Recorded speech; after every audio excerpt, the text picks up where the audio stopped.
everybody. Welcome to another edition of What's What BR. Today, we've got Jim Caldwell, who is wearing three hats for us down at the Baton Rouge Airport: marketing, public relations, and air service development manager at Baton Rouge Metro Airport for any pilots, KBTR. How's it going, Jim? Oh, great. How are you? I'm good. We're keeping up over here and moving and shaking as much as we can. So it's I wrote a column the other day about I want my summer back because I don't feel like I actually got a summer and didn't get to really travel or do anything. And I'm sure you know that all too well. Oh, sure. Some of the school kids feel like it's endless summer these days, I guess. I said mine just went back last week, and I told them, I said, don't think this is the norm. You hadn't been to school in 5 months. You can't do this again until you're graduated from college. You got 20 years, before you get 5 months off of your life to do nothing. Yeah, you're right. They'll remember this all their lives. It's a pretty unusual disruption. Yeah, I think I've talked to people about it. It's, going to be one of those anchor moments. I was talking with the Old State Capitol Foundation. We were talking about, like we're literally living history, right now. It's going to be, kind of like the Kennedy, where were you when, COVID hit? I was running the Baton Rouge Airport. I was in Baton Rouge. I did this, and this is what we did that, time. So it's interesting because in the same note, I found out on somewhere, I think it was 2 or 3 years ago, the first textbooks came out. The first history textbooks came out with 9/11 written into it. And I'm like, that's history? Like that just happened. How is that really history? And then I go back and do the math and I go, well, that makes sense now. So yeah, as we get older, the time seems to change in terms of passing. Absolutely. Well, tell me what's happening over at the, Baton Rouge Airport is open, right? But that's right. A little bit different. We never closed and never stopped having flights. Obviously, the decline in flight frequency was, heaviest in April, and that was kind of our bottom out month where we were down 95% in passenger volume, which was comparable to what it was across the country. But it's improved, every month since then. We were down 85% in May, 78% in June, and only down 67% in July. I mean, those are still bad numbers, but we're trending up. We're staying with our peer airports comparable to what's happening, nationally. So, there's steady increase. It's, I think in the last month, TSA counts nationwide have been the highest they've been since COVID hit. Again, it's still only at about a third of pre-COVID levels, but they're improving. It's funny you say it. I was talking with, another business owner. We were talking about, where's your business? How the numbers, same kind of thing. It's like, oh, we're down 85, 75, 65. And he was like, but I've never been so excited and so happy to see such horrible numbers, and such mediocre performance. He's like, we're only down, 45%. And I'm like, that just sounds crazy, to think. You're saying, well, it's less red this month than it was last month. And that's it's like that black is hard though. Like was it, I think Arnold Palmer, they told him, somebody, to be wired to be an optimistic, somebody, one of the reporters was like, you're going to be playing golf today. It's 110 degrees in the shade. He's like, it's a good thing we're not playing in the shade.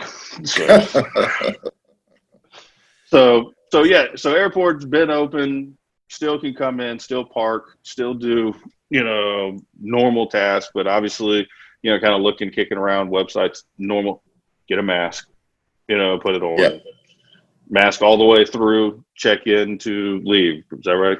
That's right. Yeah. Now it was until the statewide, mask requirement. It was recommended in the terminal, but not required. But it is now required in the terminal and everywhere in the terminal. And the airlines, of course, American, Delta, and United, our carriers, have been requiring a mask on the flights for quite a while now.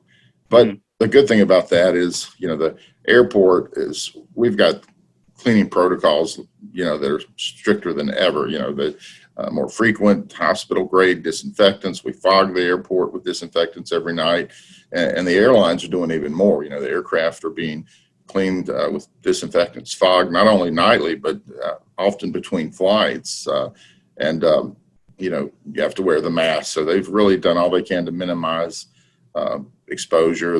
One thing a lot of people don't realize with today's aircraft, the air circulation is very frequent, much closer to, it's comparable to what you get in a hospital room than what you get in a typical building, which is circulating 1 or 2 times an hour versus an aircraft 10 or more times, an hour. And it's going through those HEPA filters, the high filtration. They get out 99.9% of the particulates. So, it's much cleaner air in an aircraft cabin than many people, perceive it to be. Absolutely.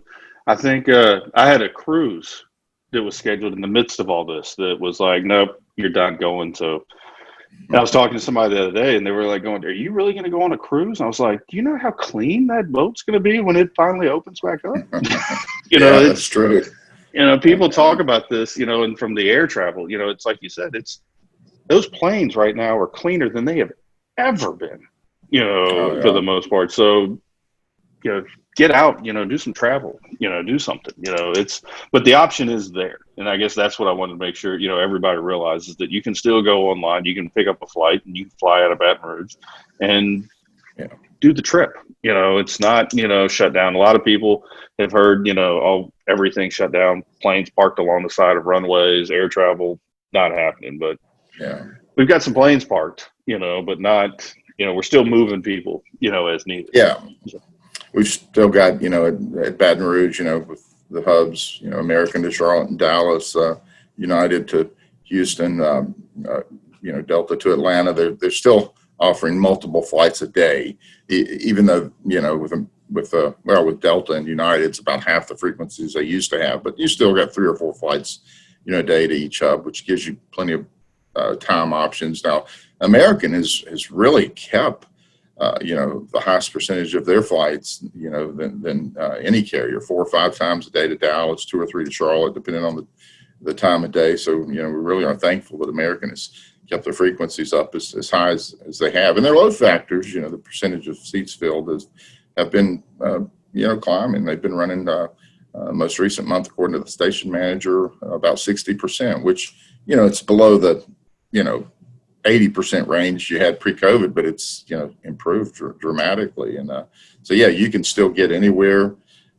We've always been an airport with short lines, park right out front. You don't have to, get around as many people because you don't have to ride in a van, from a parking lot to the terminal. You can park terminal front, walk in, and, the short lines we've always had, fast security clearance or even faster now. So, it's an easy process, and there's some good deals, and not only flying, but there's some good deals at destinations. Just about every destination has some kind of special now, so you can get some great rates. And I've been seeing a lot of that people I've got a friend that has just been, he does work remotely, and so he's not having to necessarily go in anywhere. And it seems like every time I talk to him, he's in another city. He's like, I'm buying flights cheap as I can get. And whenever I book a place, if I book, normally if I book 2 days, they'll give me 2 days for free. He's like, they just want people coming, into these places. And so just generate some cash, I guess for them. That's it. Just cash flow, not worried so much about profitability, just bring some cash flow in. But that's to your point, that leisure demand is what's picking up more than business travel. And we're, like most airports, we have a significant leisure, visit friends and family type travel demand, but we do have a lot of corporate too, and that's down. But hopefully it'll change. The companies I've talked to, the policy varies a lot. Some are more lenient than others, or leaving it up to the traveler, and certainly are allowing what they consider essential travel. Others are more strict. The travel approvals having to go way up the chain, even into senior management. It just varies a lot by companies. But I think those will loosen, more and more. And obviously, if the vaccine comes the end of the year and we get into early next year, and people have that option of taking a vaccination, I think the demand's going to come back more quickly. I think we'll see So I think we'll see kind of a rubber band, maybe effect on some of this to where, Yeah. this is great. We're on Zoom, talking now, and I've used Zoom in business for years, and it's crazy. I've told the story on here before. For years, I've done Zoom, but I could never really get anybody in Baton Rouge, to jump on a Zoom. It just didn't understand it. It didn't make sense. I was Zooming, people on the other side of the earth, on a regular basis, but trying to talk to a guy downtown, they just didn't know what it was. I had to install an app. Now everybody knows what it is. Yeah. So it's like, there's no way I'm driving downtown to talk to you for 20 minutes, and have to fight in traffic and sit, park in a Yeah. garage and walk and all, we'll just jump on Zoom. But where Yeah. I'm going with this is, I think once some of this gets lifted, where people are going to go, all right, I'm done talking to you on Zoom. I'm coming to see you. Yeah. We're going to put this deal together. Let's get in the hotel room. Let's talk about, how do we solve this problem? Let's get people face to face, and we'll see that number jump, back again, hopefully. So, and I think you're right. There's subtleties in meetings, and nuances and just more complex things that can happen when you're face to face, where and maybe even when you go to lunch, later, or you just things come up, especially in a casual atmosphere, where you might come up with solutions to things, or you might build a better relationship with the client, businesses recognize that for essential travel, especially, they need to see that customer, or they need to go solve a customer's problems, and that type of travel is beginning to resume. If it's going to hurt the bottom line, not traveling, a company's going to try to get those issues resolved and travel. exactly. Well, I wanted to touch base. You touched on it pretty quickly here. Kind of wrote, some notes over here. The family side of it, the family, we've got, kids getting back into school, but we're going to be seeing, we're going to have, holidays coming back up, and, do we go see families? Do we not? And just really, I'm here in Baton Rouge, you're here. There's a big difference in the steps that it takes to fly out of Baton Rouge versus, going to New Orleans, or something like that, to where you've got 2 trips to make. So if, families are, packing up, and if you've got, strollers and car seats and, all these different things that you've got to load all that. If you're going to go, and then you've got to park somewhere, and then you've got to potentially get into, the bus or the van, or, load everything again. And then you're exhausted by the time you get to the airport, at that point. Whereas what you were talking about that I hadn't really didn't think about, you've got the jetway. If you're lucky enough to park on the second floor, of the garage, you could literally just walk straight to security within, 100 yards, maybe. Yeah. And even if you're on the first or third, all you got to do is take one elevator up or down, and do the same thing. And it is definitely, the most frequent customers we have, in the surveys, those are the things, not surprisingly, they like best about Baton Rouge. It's, easy to get to and through, terminal front parking, the TSA lines, or others. Usually, if there is a line, it's a short one, and so you can get through quickly. And and some people, we love for them to come here and park. Parking revenue is one of our big revenue sources, but if they choose to have a friend drop them off, or Uber or Lyft, in Baton Rouge, that's more of an option than if you have to drive an hour plus, somewhere. I've done it. I've flown out of both. I prefer Baton Rouge because it's just easier, because I generally, when I come back home, I want to be home, where it's not just another, okay, I've got to go spend 20 minutes getting luggage. I got another 30 minutes to get on a shuttle. I got another, hour and a half drive, to get home. Yeah. It just drags it out, so much. Especially if you're coming back late in the day, driving back at night, which is no fun. Exactly. And I've got a 12-year-old and I got 7-year-old twin boys, and so from a family side of things, like I was mentioning, we've done it to where it's like, this is a nightmare. This is trying to get all the way there, trying to get everybody, through security, your stress level, on a 1 to 10, heading out of New Orleans, and look, it's a great airport, but at the end of the day, you start out, you wake up at a 0. I'm probably, on a day of travel with the whole family, I'm probably a 5 driving off, from the house. Yeah. By the time, I actually get through a terminal, and get there, I'm an 8 or a 9 at that point. Like I'm ready to turn it around and just go home. It's like we're not Yeah. doing this.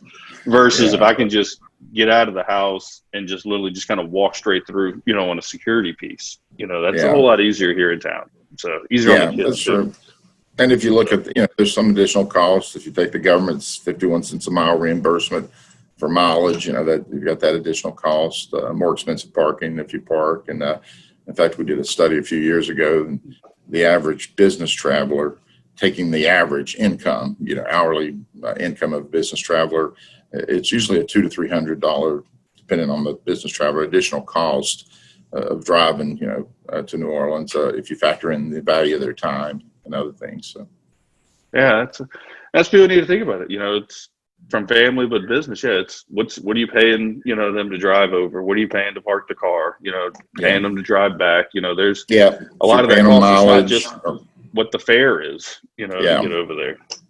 So, exactly. And we always appreciate people supporting the hometown airport as much as they can. We know we're not going to get all the business, but the more we get, the more it helps us sustain our existing service and get additional flights in the future. Because at the end of the day, airlines look at, okay, show me that new service is warranted, that you're fully utilizing your existing service to therefore warrant more flights.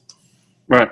Well, they're in the business of moving people. The more attractive you can make it, more attractive, more, safe, at the end of the day, you're going to have more airlines come. More airlines Yeah, come, the lower the price, comes for everybody at the end of yeah, the day, right? that's right. So, speaking, one I definitely want to touch on, you had some good news recently, right? Had got a couple new projects, got some money coming over there, from Yeah. the Fed side, making some improvements. It was, what was it? Well, we are going to, it's the runway protection zone at the end of runway 31, runway 1331 is currently has at the end of 31 has an EMAS, which is engineered material arresting system. It's kind of like cement block stepping stones, but it's a specialized material that if an aircraft overruns the runway, and of course, as you know, since you're a pilot about this, they hit that and it stops the aircraft safely. That's sinking.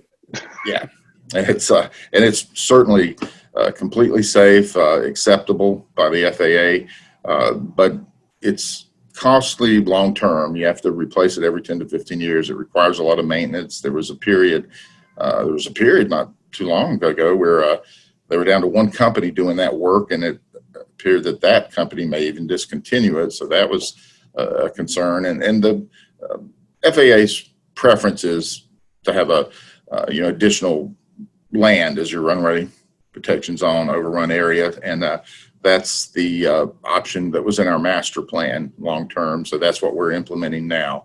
The design phase is over now, and we're moving forward. I hope to start construction not too far in the distant future, and it'll expand the land out beyond the runway where we'll no longer have to have the EMAS system there. There'll just be additional land beyond the runway if there is an overrun situation, and it has the additional benefit of allowing us to reclaim what they call a displaced threshold, which you know about. Of course, if you're coming in to land on that end of the runway, because we don't have that additional overrun area, aircraft has to land at a slightly steeper angle, touch down a little bit further down, which is fine. It's not a problem, but by completing this project, we'll reclaim that over 300 feet, and the aircraft will be able to fully utilize the runway and land at the end of the runway, which benefits. But it's part of our master plan, and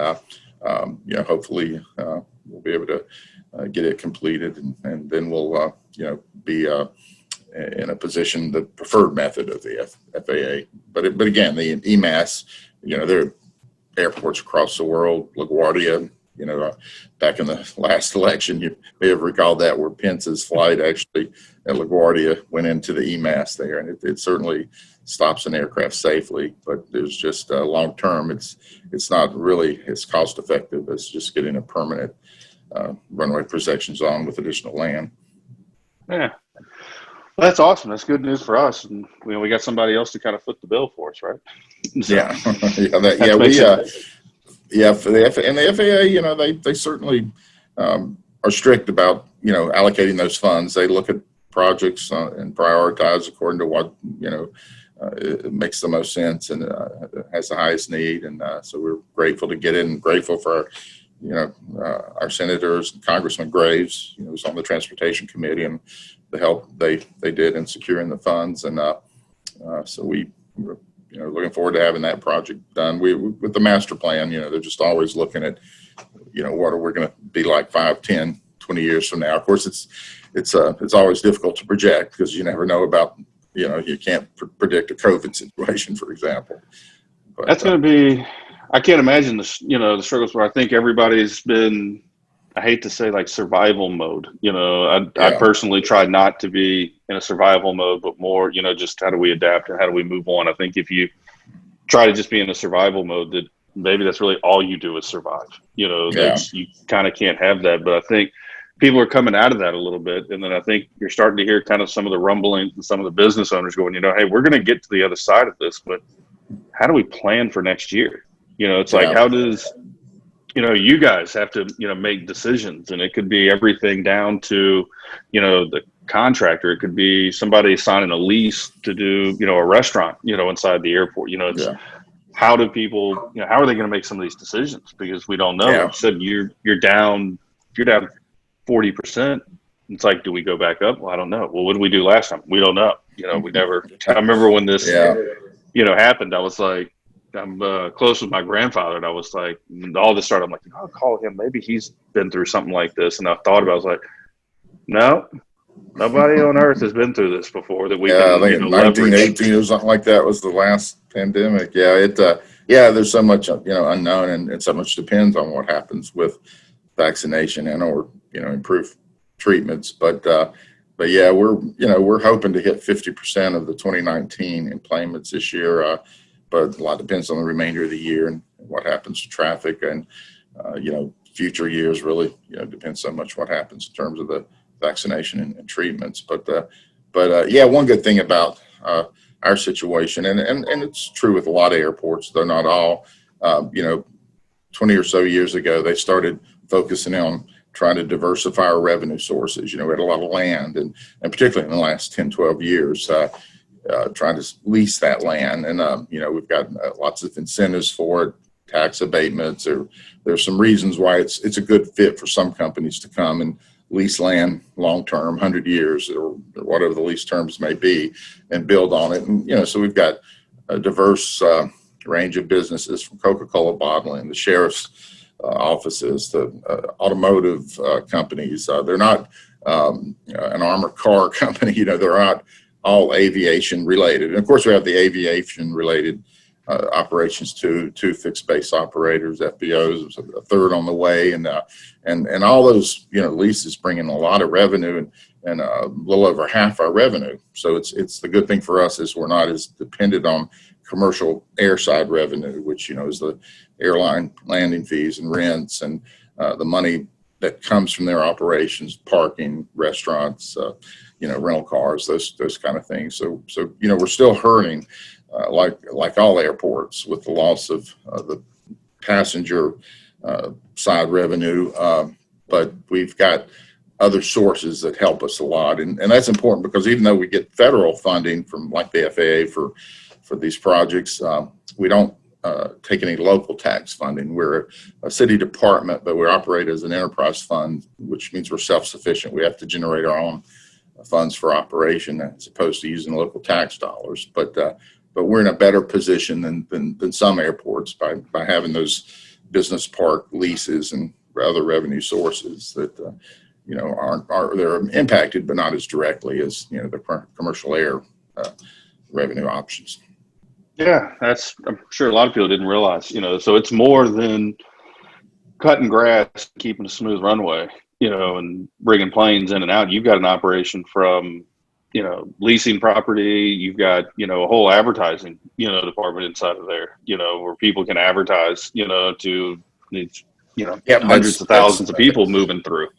That's you know, that's a that's good got point. That's another source of revenue. All the signs you see in the airport, we work in partnership with Clear Channel to get those contracts, because when you advertise the airport, you reach a high income, high education. You reach a really good consumer for a lot of, depending on the product that utilizes it. And most of the advertisers, have been really happy with. We've got everything from hospitals, consulting firms, to LSU advertises in the airport, as does Southern. So yeah, airport advertising is a good revenue option too. And again, for any company looking to expand, whether they just need storage space, or whether they want a full-fledged, we've got plenty of land options in our aviation business park, and they can be runway accessible or not. If you don't need the runway accessible land, obviously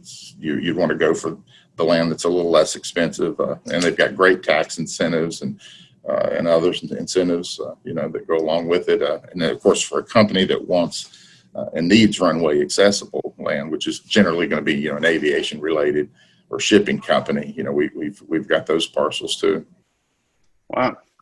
So it sounds like there's a lot more, like I said, going on than just, moving people. It's a whole nother, there's a lot more to, like you said, when we started, you're dealing with marketing and the public relations and the airport, you're wearing all the hats, over there. Yeah. So.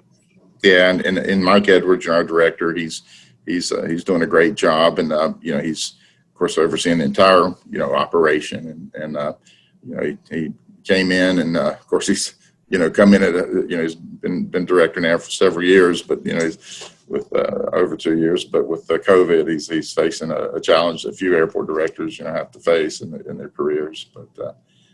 But I'm pretty optimistic. I know a lot of the consensus is that we won't get back to 2019 levels till 2023, but I actually think it might be a little sooner. Again, it depends on the vaccination and all that. But I think there's a lot of pent up demand. I know there is for vacation. Leisure travelers, families, but I think business too. They're going to want to go back and take care of their customers. They're going to, the meeting convention business is definitely pent up demand, for that. So I think you're going to see that blend a little bit to where there's going to be, a lot of these executives and people that can kind of make the decision. Once they kind of green light and say people can start traveling. I know personally, there's a lot of times where I've worked with, different businesses, and they're like, it's like, do we have to, do we need to go see you? Do you want us to fly out? It's kind of, they've got that discretion. And I think once it's, everybody feels more comfortable, I think what you're going to see is there's going to be a lot of the executives that are like, you know what, we're going to go fly out. I'm going to go see the client, but you know what, I'm going to bring my family along, because we're going to do 2 days with the client, and then we're going to do the vacation that we didn't get to do last year, and we're going to make up for it. A lot of skip vacations, we just want to get out of here, get out of the house. I think you're right. I think, you'll see a lot of that. And I think that's, another, for the Thursday afternoon, we're going to go out and meet with the client on Friday, and I'm going to drag the family, and we're going to come back on Sunday. That's a quick turn. I did one of those myself, went to Memphis this past weekend, and that's a quick, in and out. I don't want to stack on another, 2 hours of trying to make a drive to, New Orleans and all that. So I think hopefully for Baton Rouge, it'll work out to where they're going, hey, we're going to do quick turn trips, but we're going to be, once we land, we're back, at our front door in 30 minutes. Yeah. Yeah. I think that's true. I think a lot of people take advantage of that, because they have to do the business trip, but they're really ready to get the family out and do a vacation. Absolutely. Well, look, Jim, I appreciate, all the time, and, I've learned a little bit, I hope everybody else has learned. There's a lot more happening out at an airport than just, planes coming and going. So thanks for having me. And hey, we thank you to all our customers out there, and appreciate them supporting the local airport whenever they can. Awesome. Helps the Baton Rouge. A lot of people probably know this, but, we generate over 4,500 direct and indirect jobs, an annual economic impact of over 1.1 billion jobs. And this was a study done by Emergent Method, and one of the LSU professors was their primary person to work on it. So it's more than we anticipated it would be, 1.1 billion annually, but it's a valid number. So we definitely, help the community economically. You got to have a viable commercial airport to, if you're trying to recruit businesses, bring them in, and all that. So we appreciate the support of the community, and we try to reciprocate as much as we can by bringing value to the community. Absolutely. That's an impressive number. People need to remember that. I like the saying, fly BTR. It makes it easy. So Yeah. all right, Jim. Well, I appreciate it. We'll definitely love to have you back and hear some updates and just kind of what goes on and watch those numbers, start to climb again. It's encouraging for all of us. I think that's a good indicator. It's one of those metrics I'm sure people can watch that are smarter than me, that, hey, when that travel number moves, everything moves, along with it. So it's not the one indicator, but it's got to be a pretty strong one, in my opinion. Yeah, I think so. So, all right. Well, I'll let you run to your day. We've got a bunch. All right. Well, thanks for having me on the show. Awesome. Thanks again. We'll talk soon. Okay. Thank you. Goodbye. Bye.